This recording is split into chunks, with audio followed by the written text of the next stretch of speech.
रामपुर नाम के गांव में एक बंसी नाम का चोर रहता था। बंसी बचपन से ही अनाथ था। बचपन में उसके माँ बाप गुजर गए थे। वो अकेला ही रहता था। चोरी कर कर के उसने बहुत धन इकट्ठा कर लिया था। उसकी एक खासियत थी कि वो कभी पकड़ा नहीं जाता था। क्या जिंदगी है मेरी, कोई काम नहीं करना पड़ता। लोग तो बेकार में ही काम पर जाया करते हैं, मेहनत मजदूरी किया करते हैं, फिर भी मेरे जितना धन नहीं कमा सकते। मैं भी इन लोगों की तरह मजदूरी करता तो पता नहीं कब मेरे पास इतना धन आता। आज मेरे पास इतना धन है कि कोई सोच भी नहीं सकता। नसीब की बात है। कोई मेरे जितना शातिर भी तो नहीं है। मजाल हो आज तक किसी ने मुझे पकड़ा हो। मैं इतना शातिर जो हूं कि कोई सबूत नहीं छोड़ता। अरे शारदा, सुना है अगले हफ्ते तुम्हारी बेटी की शादी है। मुबारक हो, तुम्हारी बेटी की शादी तय हो ही गई। हाँ जमुना बहन, बहुत मुश्किल से शादी तय हुई है। तुम तो जानती हो मेरी बेटी अपाहिज है। न जाने कितने रिश्तों ने उसे ना ठुकराया होगा, लेकिन आखिरकार भगवान ने हमारी सन ही ली और उसका रिश्ता तय हो गया। अच्छा शारदा, एक बात बताओ, लड़के वालों ने दहेज तो बहुत मांगा होगा? हाँ जमुना बहन, दहेज तो बहुत मांगा है, लेकिन क्या करें, एक यही तो रिश्ता है जिसने मेरी बेटी के लिए हाँ कहा है। उसकी शादी के लिए जमीन गिरवी रखी है। शारदा, और कितने दिन बेटी को घर में बैठा कर रखोगी? और कर्ज का क्या है? आज ना कल तो उतर ही जाएगा।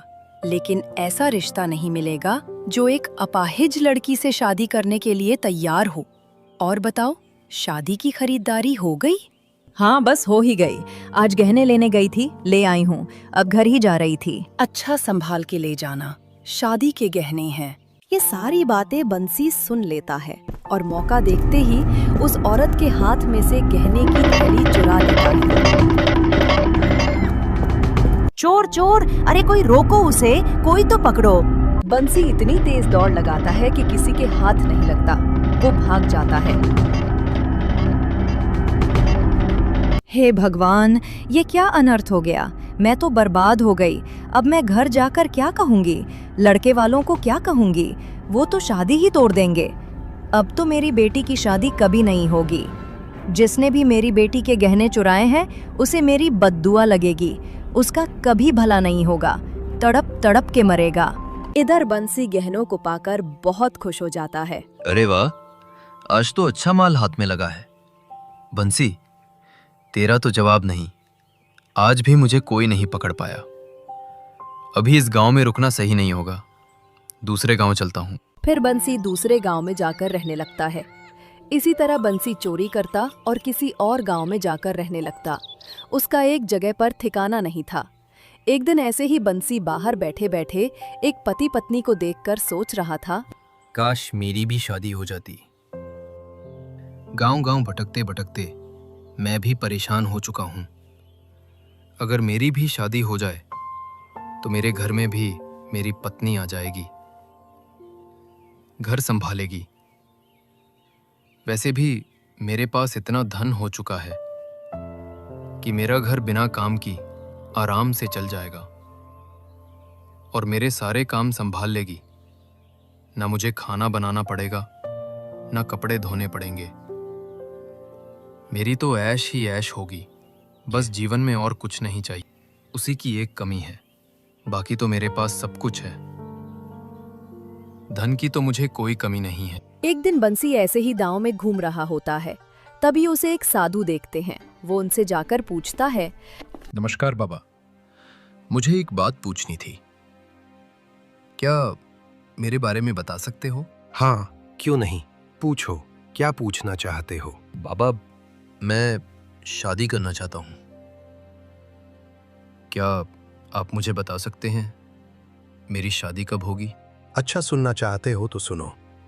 जिस दिन तुझे फांसी होगी उसी दिन तुम्हारी शादी होगी। क्या कह रहे हो बाबा? मुझे फांसी क्यों होगी? और फांसी के दिन मेरी शादी? कुछ समझ कर बोलो, क्या बोल रहे हो? मूर्ख आदमी, मैं बिल्कुल सत्य कह रहा हूं। मेरी भविष्यवाणी कभी खाली नहीं जाती। जो लिखा है वो होकर रहेगा। मैं तुम्हारे हमारे बारे में सब कुछ जानता हूं। तुम एक चोर हो, बचपन से आज तक चोरी करते आए हो। तुमने न जाने कितने लोगों का दिल दुखाया है, कितने लोगों की मेहनत उनसे छीनी है। तुम्हें इन्हें तुम्हारे कर्म का हिसाब चुकाना ही पड़ेगा। जो जैसा कर्म करता है उसे उसका वैसा ही फल भी मिलता है। भले ही आज तुम्हें लग रहा हो कि तुम्हें कोई नहीं पकड़ सकता, लेकिन तुम्हें तुम्हारे कर्म का फल एक दिन जरूर मिलेगा। तुम अपने कर्म से भाग नहीं सकते। बंसी सोच में पड़ जाता है और डर भी जाता है। बंसी सोच में पड़ जाता है और डर भी जाता है। ये क्या? ये बाबा तो सच में अंतर्यामी है। इनको तो मेरे बारे में से सब कुछ पता है। बाबा, अगर मैं चोरी ना करता तो क्या करता? मैं तो भूखा मर जाता ना। चोरी करना मुझे सबसे आसान काम लगा, इसीलिए मैंने वही काम चुना। फिर मुझे आदत सी हो गई। सच सच बताएं बाबा, मेरे भविष्य में आगे क्या लिखा है? और मेरी शादी होगी भी या नहीं? मूर्ख, तुझे तेरी शादी की पड़ी है।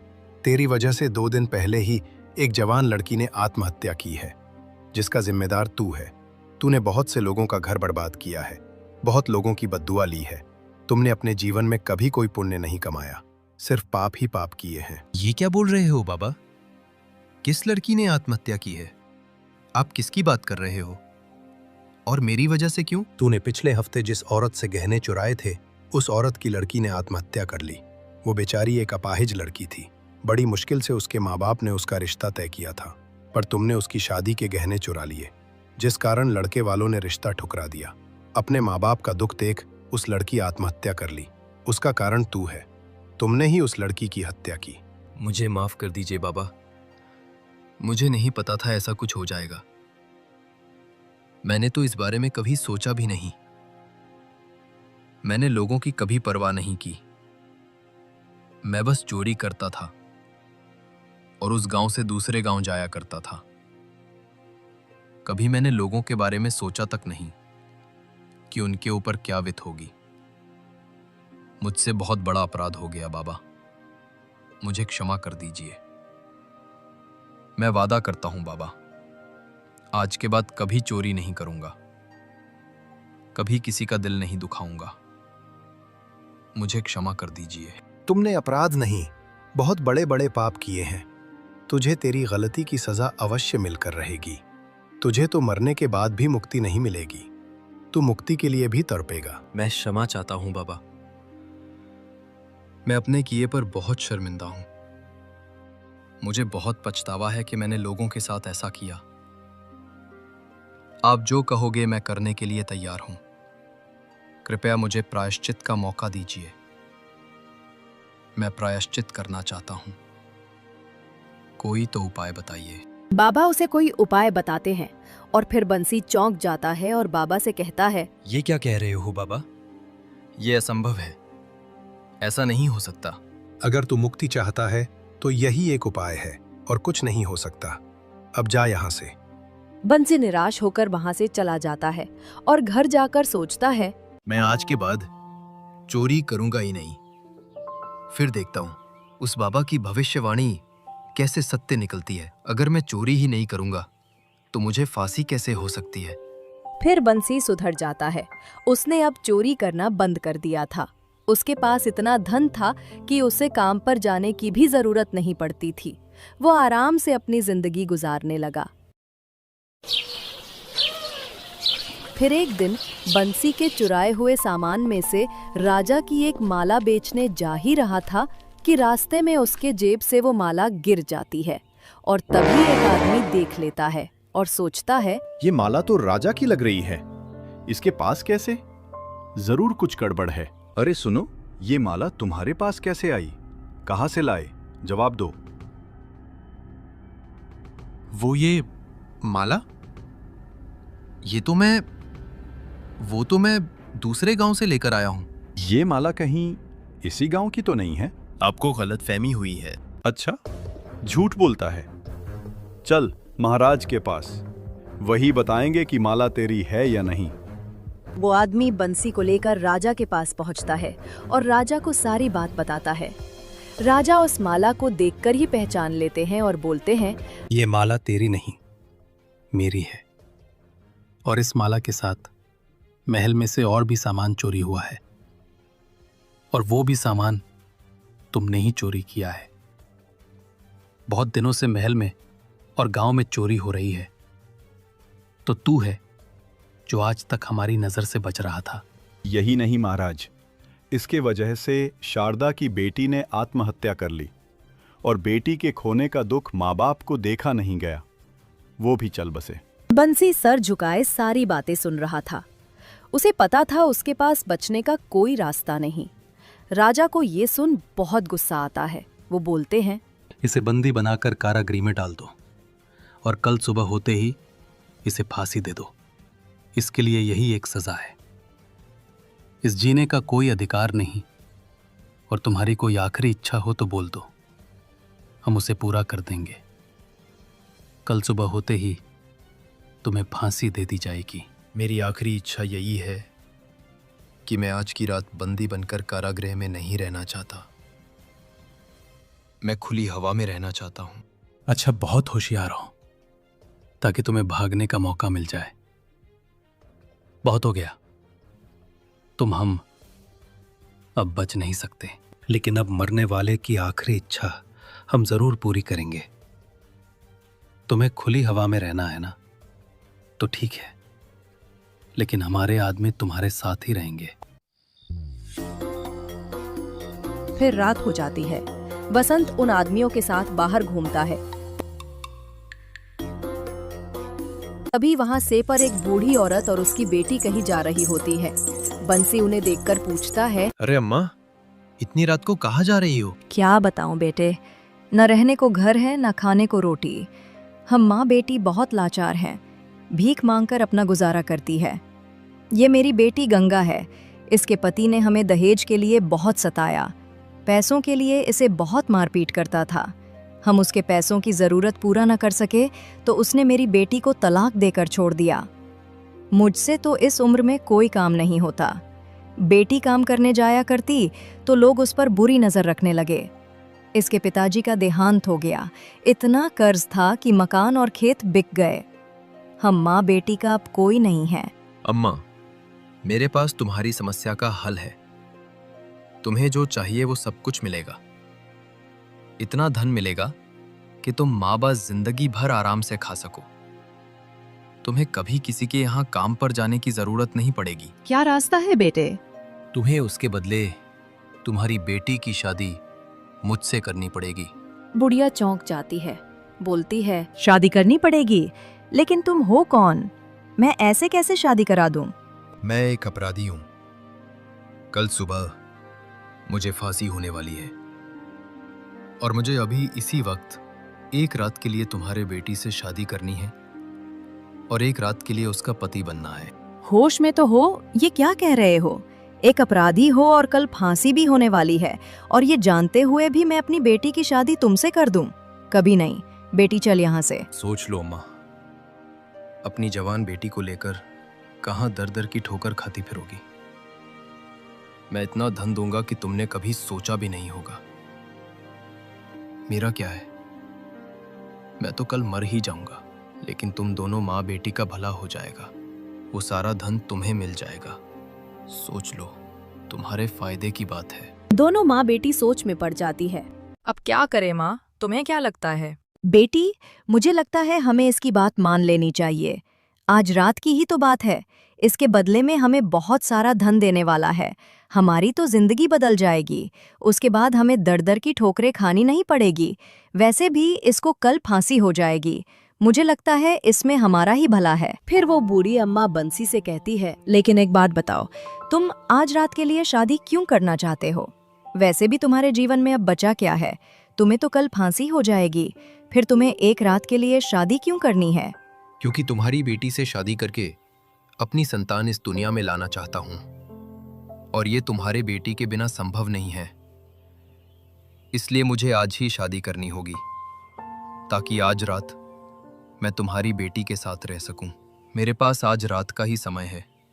लेकिन तुम अपनी संतान इस दुनिया में लाना क्यों चाहते हो? उसे तो तुम कभी देख भी नहीं पाओगे। फिर भी क्यों? अम्मा, वो एक राज की बात है।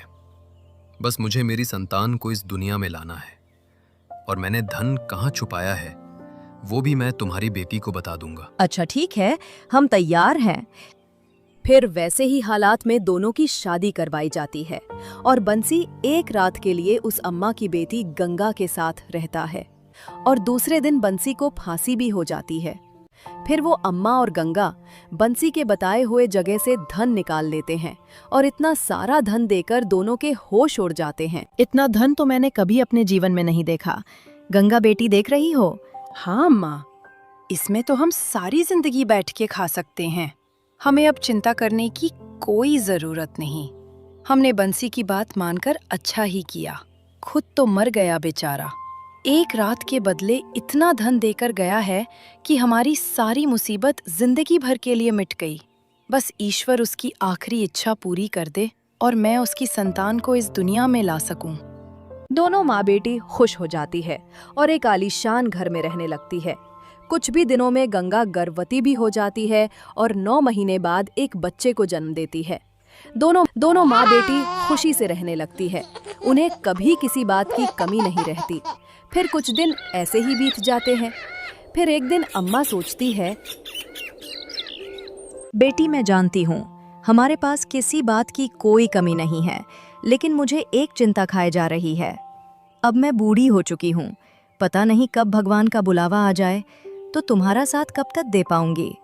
बेटी, तुम्हें एक जीवन साथी की जरूरत है जो तुम्हारा साथ निभाए, जो तुम्हारे बच्चे को अपना नाम दे, उसे पिता का प्यार दे।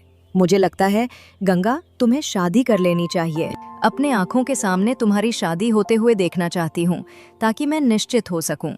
फिर मुझे तुम्हारी चिंता करने की कोई जरूरत ही नहीं पड़ेगी। तुम क्या कहती हो बेटी? शायद तुम सही कह रही हो माँ। मुझे अपने लिए ना सही, लेकिन इस बच्चे के लिए शादी करनी पड़ेगी। इसे समाज के सामने उसके पिता का नाम तो देना ही पड़ेगा, नहीं तो कल को लोग इसका बहुत मजाक उड़ाएंगे। इसके पिता तो कब के ही चल बसे। ये बड़ा होकर पूछेगा तो मैं इसे क्या कहूंगी? इससे पिता का प्यार मिलना चाहिए।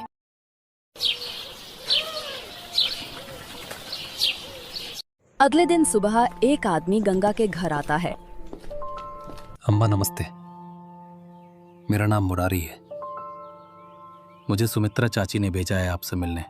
अम्मा, मैं आपकी बेटी का हाथ मांगने आया हूँ। हाँ बेटे, मुझे सुमित्रा ने बताया था तुम्हारे बारे में। बोल रही थी कि तुम अनाथ हो, तुम्हारा कोई नहीं है। अच्छा बेटा, तो तुम्हें चाची ने बच्चे के गंगा बारे में भी बता ही दिया होगा।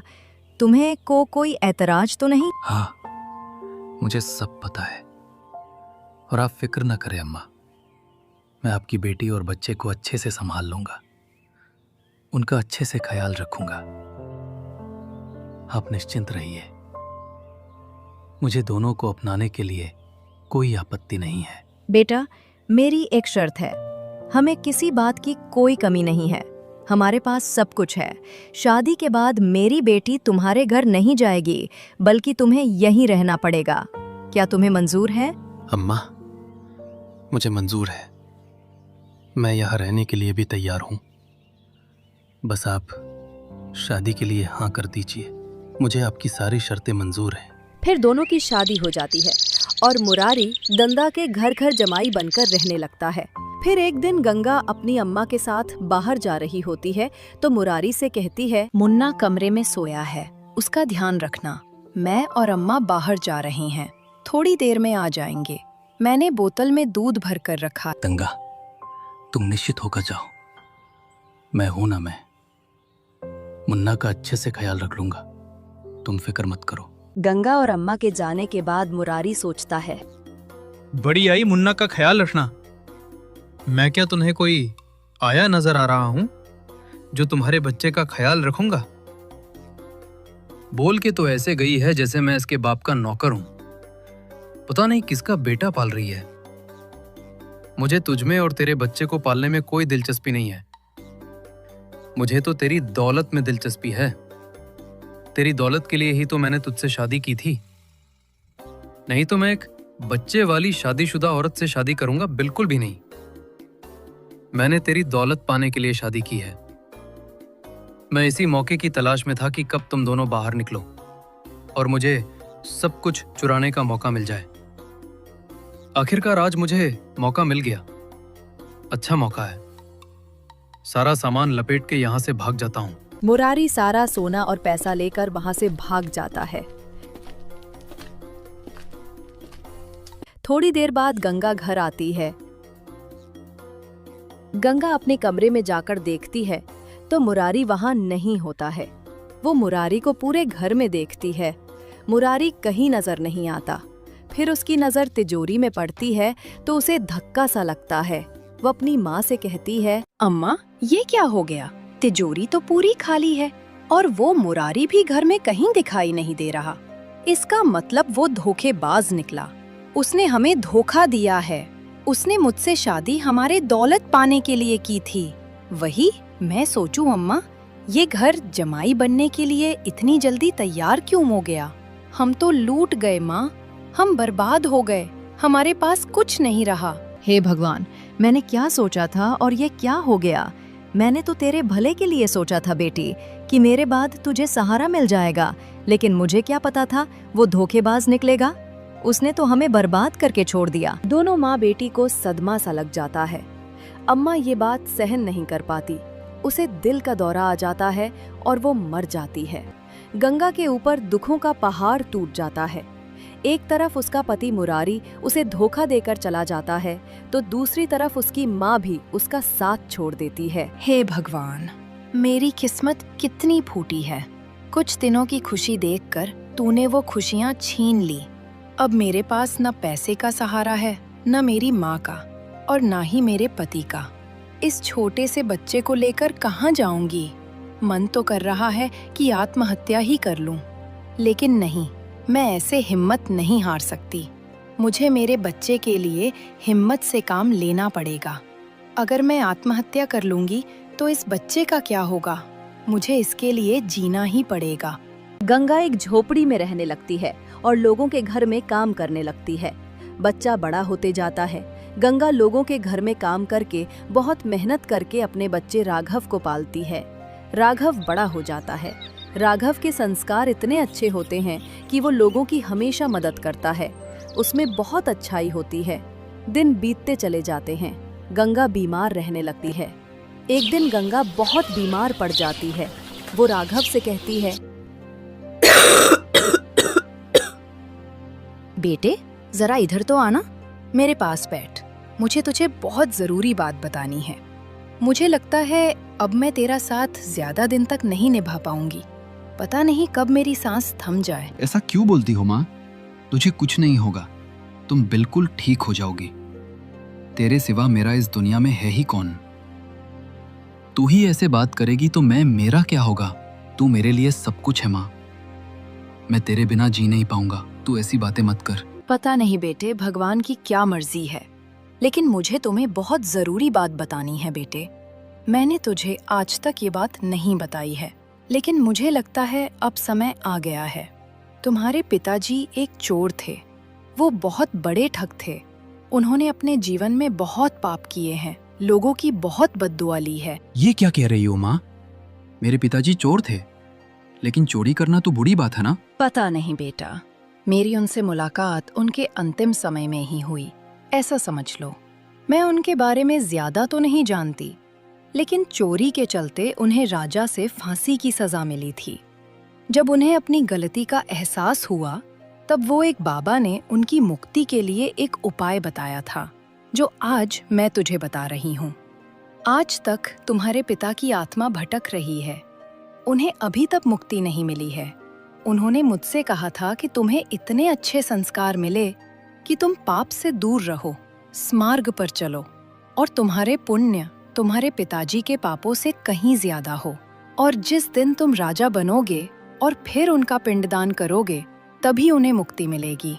बेटा, तुम्हें कभी जीवन में राजा बनने का मौका मिले, तब तुम अपने पिता का पिंडदान कर देना।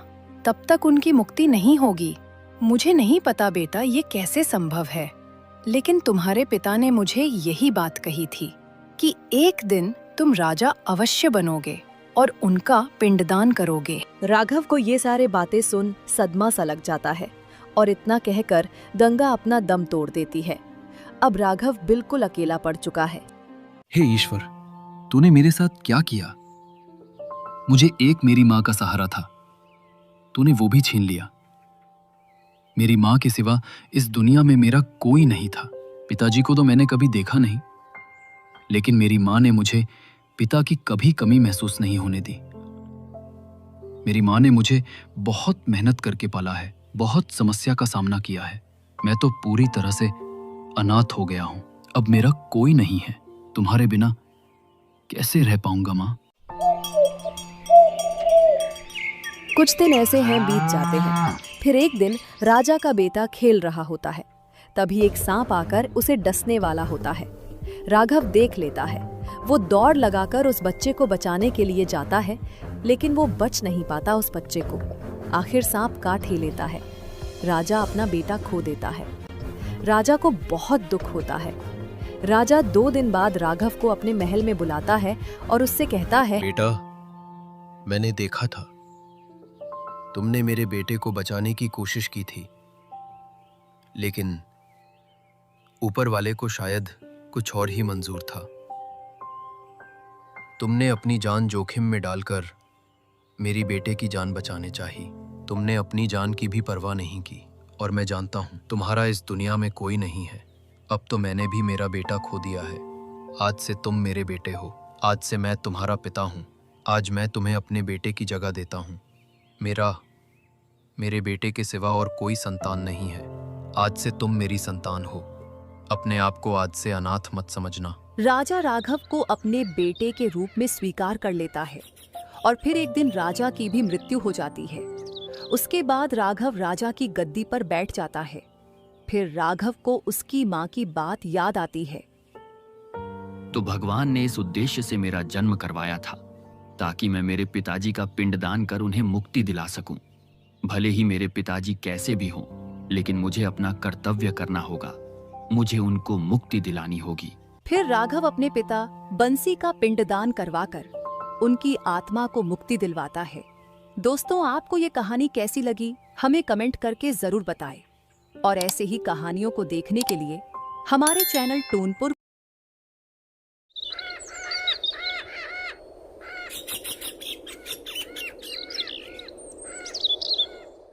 घना जंगल, ऊंचे पेड़, एक छोटे से कच्चे घर में एक लकड़हारा रहता था जिसका नाम रामू था। उसकी उम्र 35 वर्ष थी। उसकी पत्नी का देहांत हुए 3 साल हो चुके थे। उसका एक बेटा भी था जिसका नाम जीतू था। उसका बेटा उसकी दुनिया बन चुका था।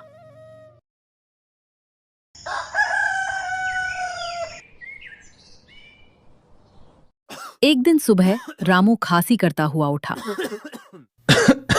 माँ बाप को फिर से खांसी हो रही है। आप रोज ऐसे ही परेशान होते हो। चलो ना, आज मैं जंगल से लकड़ी ले आऊं, आप आराम कर लो। नहीं रे, तू अभी छोटा है बेटा। जंगल का रास्ता आसान नहीं होता। कांटे भी हैं, ढलान भी है, और जानवरों का डर भी रहता है। तू घर पर ही रहे बेटा। बाबा, मैं छोटा तो हूँ, पर आपके साथ रहकर सब सीख लूंगा। और जब बड़े जंगल में आप अकेले जाते हो तब मुझे भी चिंता होती है। बड़ा तो मैं भी आपके साथ ही होऊंगा ना बाबा। आज मुझे जाने दो, मैं संभाल लूंगा। रामू ये सुन मुस्कुराया और बोला, अच्छा अच्छा, इतना बड़ा हो गया है तू, हैं? चल फिर, आज मेरे साथ चल। लेकिन ध्यान रखना बेटा, पहले मेरे पीछे पीछे ही चलना, और कोई भी जोखिम वाली चीज देखकर मुझसे पहले हाथ मत डालना बेटा। ठीक है बाबा, आज मैं पूरी सावधानी रखूंगा। बस आप धीरे चलना। दिन बीतते गए। जीतू 15 साल का हो गया। कंधे मजबूत, आंखों में चमक। जंगल में लकड़ियां काटते हुए वो अक्सर पिता से पूछता, बाबा, माँ कैसी थी? बहुत शांत तुझ पर ही गई है। अगर होती तो आज बहुत खुश होती। क्या वो मुझे कभी गोद में खिलाती होगी बाबा? अरे हाँ बेटा, बहुत खिलाया तुझे। तू तो उनका लाडला था बेटा। तेरे रोने पर वो तुरंत भाग कर आ जाती थी। उसकी हंसी कैसी थी बाबा? ऐसी कि सुनते ही दिन का थकान उतर जाए। पूरे घर में उजाला भर जाता था बेटा उसकी हंसी से।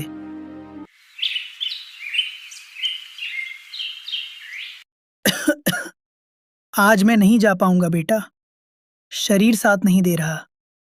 तो थोड़ा संभल कर जाना बेटा और जल्दी लौट आना। आप आराम करो बाबा, मैं ले आऊँगा। आप बस दवाई खा लेना, चिंता बिल्कुल मत करना, मैं संभाल लूँगा। जीतू अकेले जंगल गया। लकड़ियां काटते हुए आवाज़ सुनाई दी, घोड़ों की। सेनापतियों की बोलियां वो छिप कर देखने लगा।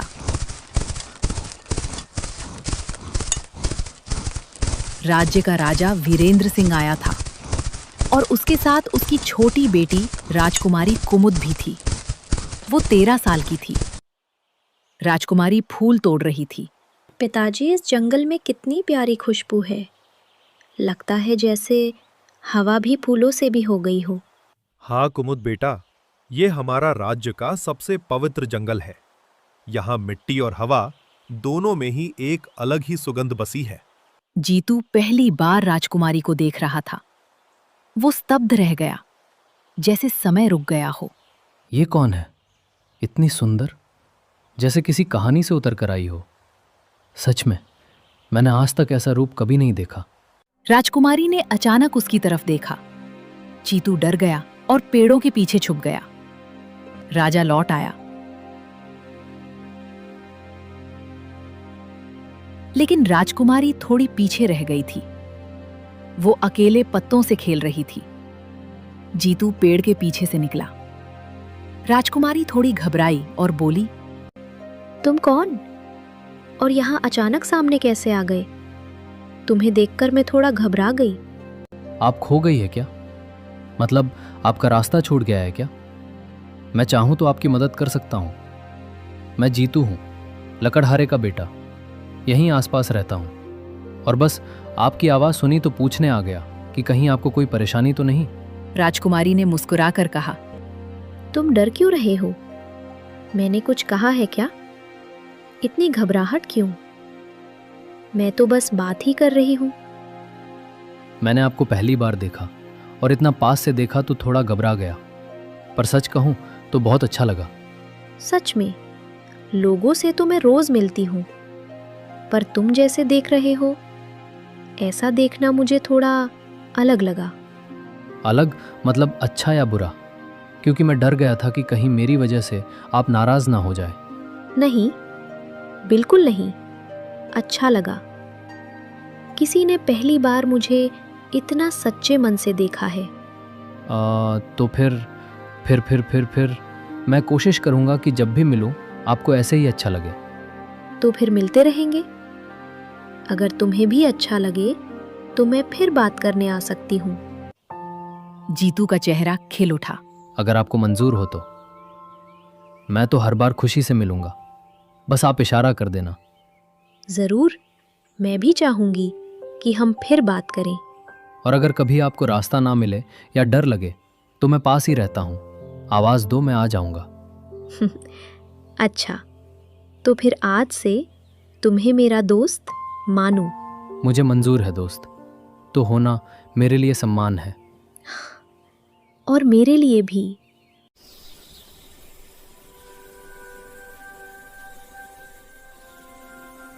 अगले दिन जीतू ने सोचा।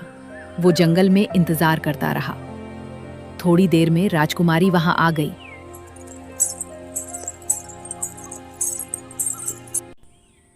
मैं कुछ कह रहा था आपसे, क्या मैं कभी महल आ सकता हूँ? मतलब क्या वहाँ मेरे जैसे को अंदर जाने देंगे? हाँ, तुम लकड़हारे का बेटा। हाँ, आ सकते हो, अगर तुम डरते नहीं हो और मिलने की हिम्मत रखो। लेकिन महल में पहरेदार हैं, वो मुझे देखते ही रोक लेंगे। शायद बाहरी कला रहने को कह दे। अभी नहीं पता चलेगा, और जब पता चलेगा तब मैं संभाल लूंगी। पर अगर राजा को पता चल गया तो वो तो बहुत गुस्सा होंगे। जीतू, अगर मुझे परेशानी होती तो क्या मैं खुद तुम्हें रास्ता बताती? मैं चाहती हूँ कि तुम आओ। अच्छा, तो फिर मैं आऊँगा दोपहर में। पर अगर मैं डर गया तो मैं तुम्हें पहले ही हिम्मत दूंगी। और अगर और डर लगे तो बस याद करना कि मैं वही तुम्हारा इंतज़ार कर रही हूँ। बस आपकी यही बात मुझे हिम्मत दे देती है। तो फिर तय रहा, तुम आओगे और मैं इंतज़ार करूँगी।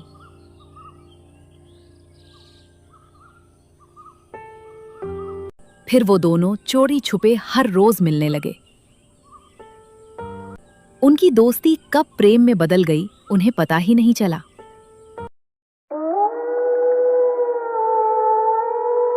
उसी जंगल के काले हिस्से में जादूगरनी तृष्णा रहती थी, जिसकी उम्र 100 साल से ऊपर थी। काले कपड़े, झाड़ियों सा बाल, वो जंगल में चमकती आंखों से ये सब देख रही थी। ओ, राजकुमारी और लकड़हारे का लड़का पवित्र प्रेम पनप रहा है कि मुझे बिल्कुल मंजूर नहीं। उसके खून में जो शक्ति छुपी है वो मुझे चाहिए और इस प्रेम को तोड़ना ही पड़ेगा।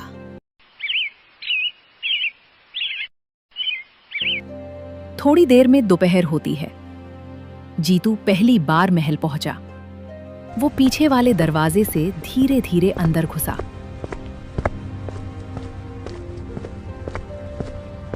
राजकुमारी उसके इंतजार में थी। तुम आ गए? डर तो नहीं लगा? महल में पहली बार आने वाले अक्सर घबरा जाते हैं। थोड़ा तो लगा, पर आप थी इसलिए हिम्मत आ गई, नहीं तो शायद दरवाजे से ही लौट जाता। चलो, मैं तुम्हें अपना कमरा दिखाती हूँ।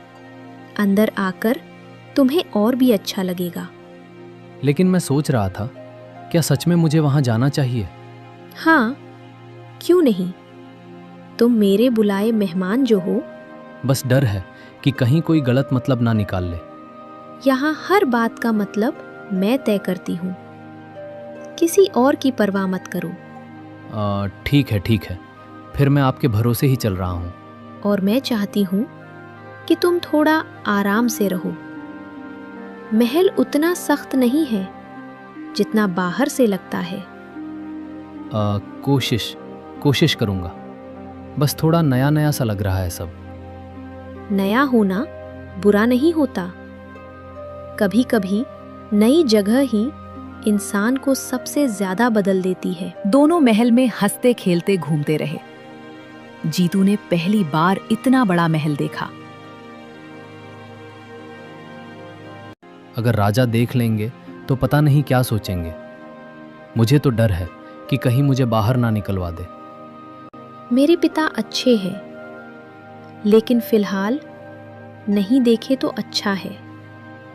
वो अचानक देखकर चौंक जाएंगे, इसलिए अभी थोड़ा संभल कर रहो।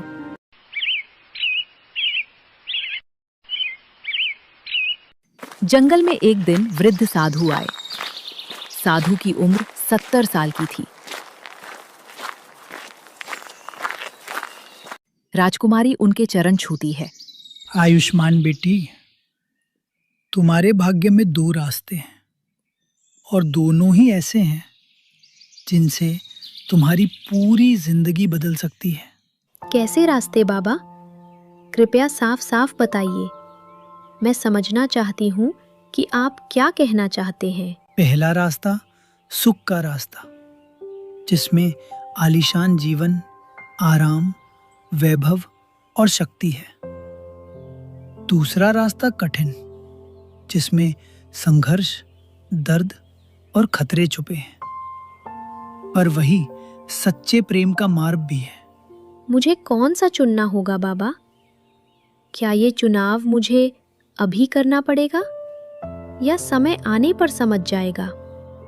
जिस दिन तेरे प्रेम की परीक्षा होगी, उसी दिन तू जान जाएगी कि कौन सा रास्ता तुझे चुनना है।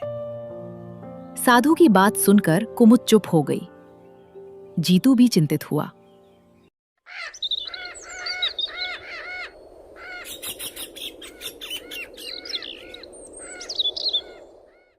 सालों बीत गए। कुमुद वो 17 साल की है, जीतू 19 साल का। दोनों रोज जंगल में मिलते। जीतू, तुम बदल रहे हो। अब तो बिल्कुल वीर लगते हो।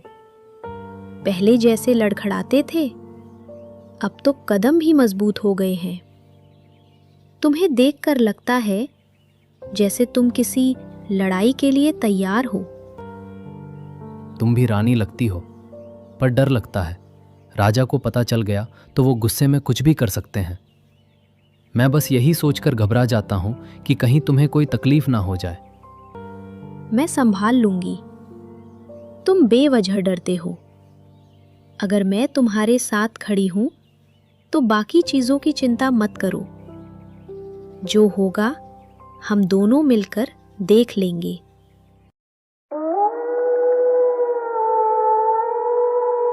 एक रात जादूगरनी ने पत्तों से जादू किया और अपने आप से कहने लगी, लकड़हारे के बेटे, तुझे पकड़ना ही होगा।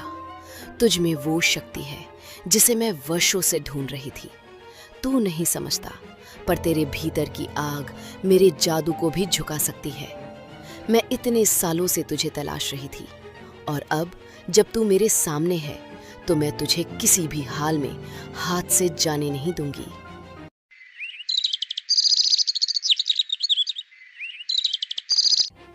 अगले दिन जब जीतू जंगल में आया, जादूगरनी पेड़ से निकल पड़ी।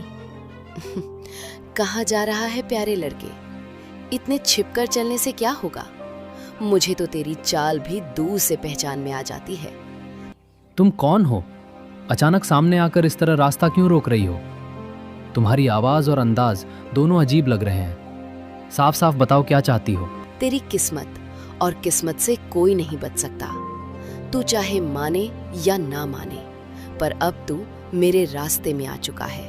उसने मंत्र पढ़ा, हवा तेज चली, पत्ते उड़ने लगे। जीतू चिल्लाया, कुमुद, कुमुद बचाओ, मुझे बचाओ। और वो बेहोश होकर जादूगरनी की गुफा में खींच गया। राजकुमारी जंगल पहुंची, पर जीतू कहीं नहीं था। वो दौड़ती हुई साधु के पास गई और कहा, बाबा, जीतू गायब है। मुझे बताइए वो कहाँ है। मैं हर जगह भागती रही, पर उसका कोई नामो निशान नहीं मिला। साधु ने आंखें बंद की।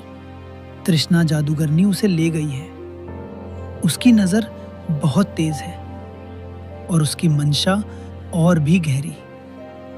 वो उसी आत्मा को पकड़ती है जिसमें असाधारण शक्ति छिपी होती है, और जीतू उसकी नजर में आ चुका है। मैं उसे बचाऊंगी। कैसे, मुझे समझ नहीं आ रहा, लेकिन मैं हाथ पर हाथ रखकर नहीं बैठ सकती। आप कोई मार्ग बताइए। मैं हर मुश्किल सह लूंगी, बस उसे वापस लाना है। 2 रास्ते। पहला रास्ता सरल है। तुम राजकुमारी रहो, महल में बैठो और सुरक्षित रहो। दूसरा रास्ता कठिन है। जंगल, अंधेरा, जादूगरनी और दर्द। पर उसी कठिन रास्ते पर प्रेम मिलेगा, और वही तुम्हें जीतू तक पहुंचाने की राह भी दिखाएगा। मैं दूसरा रास्ता चुनती हूँ। चाहे कितना भी जोखिम हो, चाहे जितना भी अंधेरा मिले, मैं उसके लिए सब कुछ सहने को तैयार हूँ। जीतू जागा तो खुद को लोहे की जंजीरों में पाया। मुझे छोड़ दो। ये जंजीरें क्यों बांधी हैं? मैं तुम्हें नहीं जानता, ना ही मैंने तुम्हारा कोई दोष किया है। मुझे यहाँ कैद में रखने का कोई हक नहीं है तुम्हें। तेरे खून में पुरानी शक्ति है। तेरे पिता किसी समय में वन वंश के रक्षक थे। मुझे वो शक्ति चाहिए जीतू। तू चाहे इनकार करे, पर तेरे भीतर वही ताकत बह रही है जिसकी मुझे सदियों से तलाश थी, और अब मैं तुझे यूं ही नहीं जाने दूंगी। मैं कुछ नहीं जानता। तुम चाहे कितना भी कहो, मुझे अपने पिता की ताकत, वंश और जादू के बारे में कुछ भी समझ नहीं है। मुझे बस आजादी चाहिए, बस इतना ही। कुमुद अकेले जंगल में निकली थी। कांटे, अंधेरा, जंगली जानवर, वो पैर काटते हुए भी आगे बढ़ती रही। जीतू, मैं आ रही हूँ। मैं चाहे कितनी भी चोट खा लूँ, तू जहाँ भी होगा मैं लूंगी। साधु प्रकट हुए। बेटी, तुझे 2 आखिरी परीक्षाएं देनी होगी। पहली परीक्षा भय की परीक्षा, दूसरी परीक्षा बलिदान की परीक्षा। सोच समझकर कदम बढ़ाना, क्योंकि दोनों ही आसान नहीं होंगे। मैं सब सहूंगी, चाहे जितना डर आए, चाहे कुछ भी देना पड़े। मैं पीछे नहीं हटने वाली। पहली परीक्षा। जादूगरनी के पास एक काला झरना था। उसमें जो देखो वही डर बनकर हमला करता है। कुमुद उसमें झांकती है। उसे दिखता है जीतू मर रहा है। राजा उसे रोक रहा है। कुमुद रो पड़ी। ये झूठ है, मैं हार नहीं मानूंगी। डर खत्म हो गया। दूसरी परीक्षा, बलिदान। काले दरवाजे पर लिखा था, जिसे तुम प्यार करती हो उसे बचाने के लिए अपना खून चढ़ाओ। कुमुद ने बिना सोचे हाथ काट दिया। जादुई दरवाजा खुल गया। अंदर जादूगर नितीशना बैठी हुई थी। जीतू जंजीरों में था। जीतू को छोड़ दो तशना, मैं हाथ फैलाकर विनती कर रही हूं। बस उसे आजाद कर दो। उसके साथ जरा सा भी और जुल्म मत करो। राजकुमारी, तू यहाँ तक पहुँच गई, खून बहाया दर्द सा। पर बता तो सही, आखिर क्या दे सकती है तू? मुझे ऐसा क्या दे सकती है? तेरे पास इसकी कीमत जीतू की जान हो। अपनी जान भी दे सकती हूँ तृष्णा। सच कहती हूँ, अगर मेरी सांसें रुकने से जीतू की एक सांस भी बचती है तो मैं बिना सोचे अपना सब कुछ तेरे हवाले कर दूंगी। अच्छा, तो आज बलिदान की रात है राजकुमारी। देखूंगी कौन सा प्यार ज्यादा मजबूत है, मेरा जादू या तुम्हारा हौसला। जादूगरनी जीते को त्याग करने वाली थी। नहीं कुमुद, तुम यहाँ से चली जाओ। मैं नहीं चाहता कि तुम मेरी वजह से तकलीफ में पड़ो। कृपया वापस मुड़ जाओ कुमुद, वापस चली जाओ। मैं नहीं जाऊंगी जीतू। तुम्हें अकेला छोड़कर एक कदम भी नहीं हट सकती, चाहे तृष्णा कुछ भी कर ले। यहीं और इसी पल होगा। तू जितना भी मंत्र पढ़ ले, आज तेरी दुष्टता एक कदम भी आगे नहीं बढ़ पाएगी। कुमुद ने जादूगरनी की छड़ी पकड़ ली।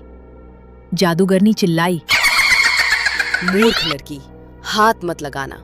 और साधु, तू भी सुन ले, मेरी छड़ी को छूना किसी छोटे खेल जैसा नहीं है। ये छड़ी उन लोगों को भी भस्म कर देती है जिनके पास 500 साल की तपस्या का बल हो। लेकिन देर हो चुकी थी। छड़ी का मंत्र उल्टा चला और जादूगर पत्थर बन गई। जीतू आजाद हो गया। कुमुद उसके पास भागी। तुम ठीक हो? सचमुच ठीक हो ना? मैं बहुत डर गई थी। मैं ठीक हूं, लेकिन तुमने इतनी चोटें क्यों उठाई कुमुद? इतनी तकलीफ क्यों उठाई तुमने? राजा को सब पता चला। वो क्रोधित होकर बोला, राजकुमारी और लकड़े का बेटा, यह असंभव है, कभी नहीं। तुम मेरी बेटी होकर ऐसा चुनाव नहीं कर सकती। पिताजी, मैंने जीतू की जान बचाई है।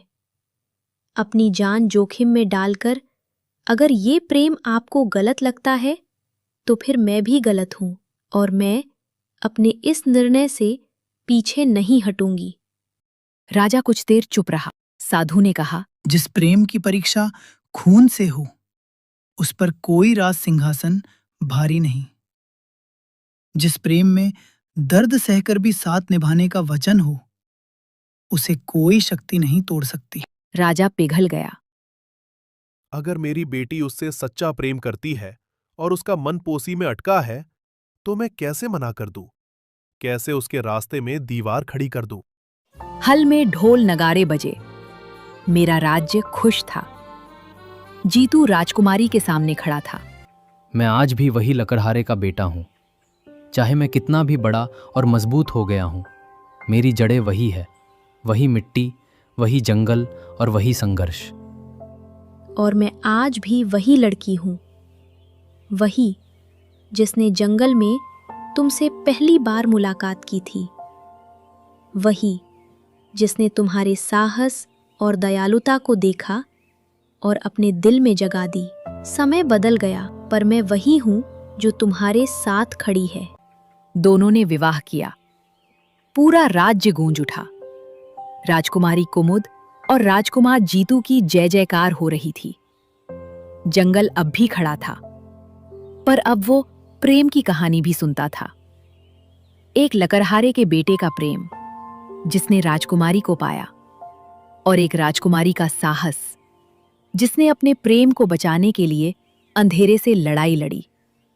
और दोस्तों, कहानी भी यहीं खत्म हुई। कैसी लगी दोस्तों? कमेंट बॉक्स में जरूर बताइए। चैनल को अभी तक सब्सक्राइब नहीं किया है तो जल्दी जाकर कर लीजिए।